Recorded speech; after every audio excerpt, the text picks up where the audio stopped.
जय हो श्री कृष्ण भगवान की। अच्छा चतुर्ध्याय। श्री कृष्ण भगवान बोले, मैंने इस अविनाशी योग को सूर्य से कहा था। सूर्य ने अपने पुत्र वैवस्वत मनु से कहा और मनु ने अपने पुत्र राजा इक्ष्वाकु से कहा। हे परंतप अर्जुन, इस प्रकार परंपरा से प्राप्त इस योग को राज ऋषियों ने जाना, किंतु उसके बाद यह योग बहुत काल से इस पृथ्वी लोक से लुप्त प्राय हो गया था। तो मेरा भक्त और प्रिय सखा है, इसलिए वही यह प्रार्थना योग आज मैंने तुझको कहा है, क्योंकि यह बड़ा ही उत्तम रहस्य है, अर्थात गुप्त रखने योग्य विषय है। अर्जुन बोले, आपका जन्म तो अर्वाचीन अभी हाल का है और सूर्य का जन्म बहुत पुराना है, अर्थात कल्प के आदि में हो चुका था। तब मैं इस बात को कैसे समझूं कि आप ही ने कल्प के आदि में सूर्य से यह योग कहा था। श्री कृष्ण भगवान बोले, हे परंतप अर्जुन, मेरे और तेरे बहुत से जन्म हो चुके हैं, उन सबको मैं जानता हूँ, तू नहीं जानता। मैं अजन्मा और अविनाशी स्वरूप होते हुए भी तथा समस्त प्राणियों का ईश्वर होते हुए भी अपनी प्रकृति को अधीन करके अपनी योग माया से प्रकट होता हूँ। हे भारत, जब जब धर्म की हानि और अधर्म की वृद्धि होती है, तब तब ही मैं अपने रूप को रचता हूँ, अर्थात साकार रूप से लोगों के सम्मुख प्रकट होता हूँ। साधु पुरुषों का उद्धार करने के लिए, पाप कर्म करने वालों का विनाश करने के लिए और धर्म की अच्छी तरह से स्थापना करने के लिए मैं युग युग में प्रकट हुआ करता हूँ। हे अर्जुन, मेरे जन्म और कर्म दिव्य अर्थात निर्मल और अलौकिक हैं। इस प्रकार जो मनुष्य तत्व से जान लेता है, वह शरीर को त्याग कर फिर जन्म को नहीं प्राप्त होता, किंतु मुझे ही प्राप्त होता है। जय हो श्री कृष्ण भगवान की। पहले भी जिनके राग, भय और क्रोध सर्वथा नष्ट हो गए थे, जो मुझ में अनन्य प्रेम पूर्वक स्थित रहते थे, ऐसे मेरे आश्रित रहने वाले बहुत से भक्त उपयुक्त ज्ञान रूप तप से पवित्र होकर मेरे स्वरूप को प्राप्त हो चुके हैं। हे अर्जुन, जो भक्त मुझे जिस प्रकार भजता है, मैं भी उनको उसी प्रकार भजता हूँ, क्योंकि सभी मनुष्य सब प्रकार से मेरे ही मार्ग का अनुसरण करते हैं। इस मनुष्य लोक में कर्मों के फल को चाहने वाले लोग देवताओं का पूजन किया करते हैं, क्योंकि उनको कर्मों से उत्पन्न होने वाली सिद्धि शीघ्र मिल जाती है। ब्राह्मण, क्षत्रिय, वैश्य और शूद्र, इन चार वर्णों का समूह गुण और कर्मों के विभाग पूर्वक मेरे द्वारा रचा गया है। इस प्रकार उस सृष्टि रचना आदि कर्म का कर्ता होने पर भी मुझ अविनाशी परमेश्वर को तो वास्तव में अकर्ता ही जान।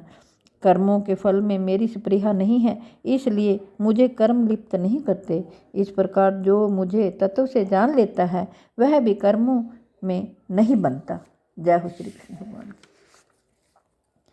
पूर्व काल में मुमुक्षुओं ने भी इस प्रकार जानकर ही कर्म किए हैं, इसलिए तू भी पूर्वजों द्वारा सदा ही किए जाने वाले कर्मों को ही कर। कर्म क्या है और अकर्म क्या है, इस प्रकार इसका निर्णय करने में बुद्धिमान पुरुष भी मोहित हो जाते हैं। इसलिए वह कर्म तत्व मैं तुझे भली भांति समझा कर कहूँगा, जिसे जानकर तू अशुभ को अर्थात कर्म बंधन से मुक्त हो जाएगा।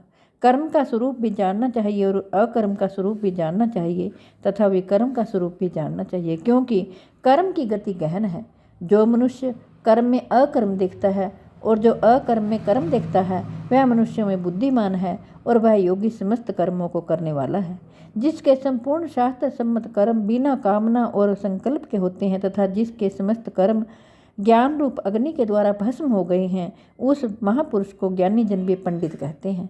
जो पुरुष समस्त कर्मों में और उनके फल में आसक्ति का सर्वथा त्याग कर देता है, संसार के आश्रय से रहित हो गया है और परमात्मा में नित्य तृप्त है, वह कर्मों में भली भांति वर्तता हुआ भी वास्तव में कुछ भी नहीं करता। जय हो श्री कृष्ण भगवान।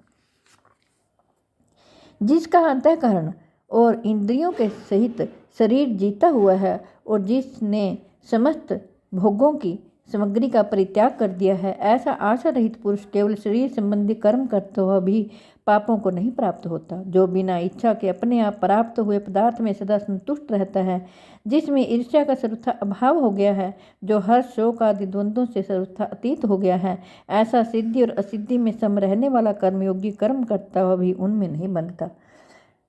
जिसकी आसक्ति सर्वथा नष्ट हो गई है, जो देहाभिमान और ममता से रहित हो गया है, जिसका चित्त निरंतर परमात्मा के ज्ञान में स्थित रहता है, ऐसा केवल यज्ञ संपादन के लिए कर्म करने वाले मनुष्य के संपूर्ण कर्म भली भांति विलीन हो जाते हैं।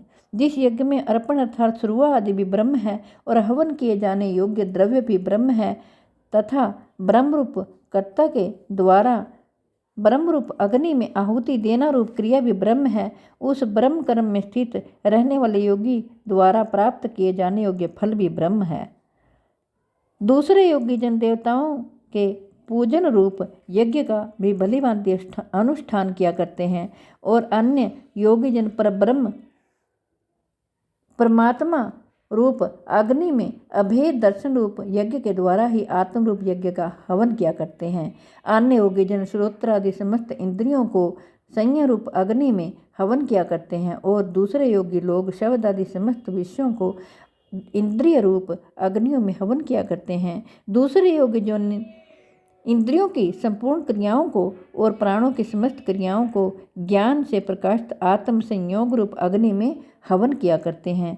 कई पुरुष द्रव्य संबंधी यज्ञ करने वाले हैं, कितने ही तपस्या रूप यज्ञ करने वाले हैं तथा दूसरे कितने ही योग रूप यज्ञ करने वाले हैं और कितने ही अहिंसा आदि तीक्ष्ण व्रतों से युक्त यत्नशील पुरुष स्वाध्याय रूप ज्ञान यज्ञ करने वाले हैं।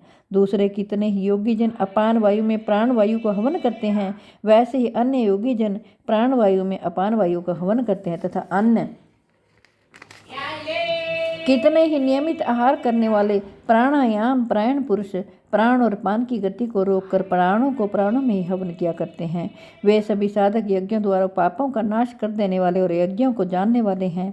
हे कुरुश्रेष्ठ अर्जुन, यज्ञ से बचे हुए अमृत का अनुभव करने वाले योगी जन सनातन पर ब्रह्म परमात्मा को प्राप्त होते हैं और यज्ञ न करने वाले पुरुष के लिए तो यह मनुष्य लोक भी सुखदायक नहीं है, फिर परलोक कैसे सुखदायक हो सकता है।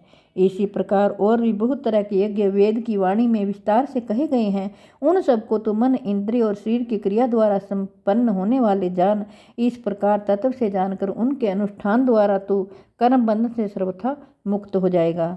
हे परंतप अर्जुन, द्रव्यमय यज्ञ की अपेक्षा ज्ञान यज्ञ अत्यंत श्रेष्ठ है तथा यावन मात्र संपूर्ण कर्म ज्ञान में समाप्त हो जाते हैं।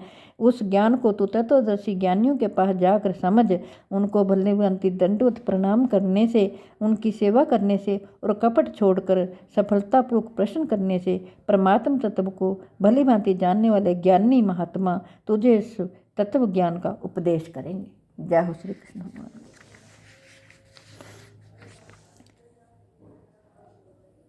ये जिज्ञासा जिसको जानकर फिर तू इस प्रकार मोह को नहीं प्राप्त होगा तथा हे अर्जुन, जिस ज्ञान के द्वारा तू संपूर्ण भूतों को निशेष भाव से पहले अपने में और पीछे मुझ सच्चिदानंद घन परमात्मा में देखेगा।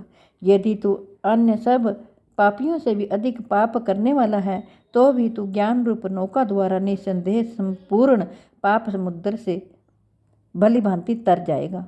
क्योंकि हे अर्जुन, जैसे प्रज्वलित अग्नि ईंधनों को भस्ममय कर देता है, वैसे ही ज्ञान रूप अग्नि संपूर्ण कर्मों को भस्ममय कर देता है। इस संसार में ज्ञान के समान पवित्र करने वाला निसंदेह कुछ भी नहीं है। उस ज्ञान को कितने ही काल से कर्म योग के द्वारा शुद्ध अंतःकरण हुआ मनुष्य अपने आप ही आत्मा में पा लेता है।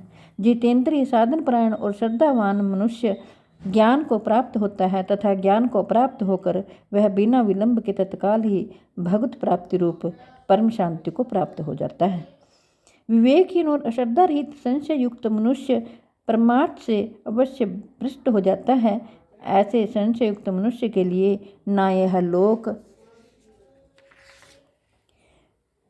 और ना परलोक ही सुख देने वाला है। हे धनंजय, जिसने कर्म योग की विधि से समस्त कर्मों का परमात्मा में अर्पण कर दिया है और जिसने विवेक द्वारा समस्त संशयों का नाश कर दिया है, ऐसे वश में किए हुए अंतःकरण वाले पुरुष को कर्म नहीं बांधते। इसलिए हे भरतवंशी अर्जुन, तू हृदय में स्थित इस अज्ञान जनित अपने संशय का विवेक ज्ञान रूपी तलवार द्वारा छेदन करके समत्व रूप कर्म योग में स्थित हो जा और युद्ध के लिए खड़ा हो जा। जय हो श्री कृष्ण भगवान की। हे कृष्ण गोविंद हरे मुरारे, हे नाथ नारायण वासुदेवाय। हे कृष्ण गोविंद हरे मुरारे, हे नाथ नारायण वासुदेवाय। जय हो श्री कृष्ण भगवान की। मेरी आपसे हाथ जोड़कर प्रार्थना है कि आपके घर में जो बीमार हो, लाचार हो, उन्हें आप भगवत गीता जी का पाठ जरूर सुनाएं। जगत के कल्याण के लिए, विश्व के कल्याण के लिए मैंने ये गीता जी का पाठ शुरू किया है। मैं आशा करती हूँ आप सब इसका लाभ उठाएंगे। जय हो श्री कृष्ण भगवान।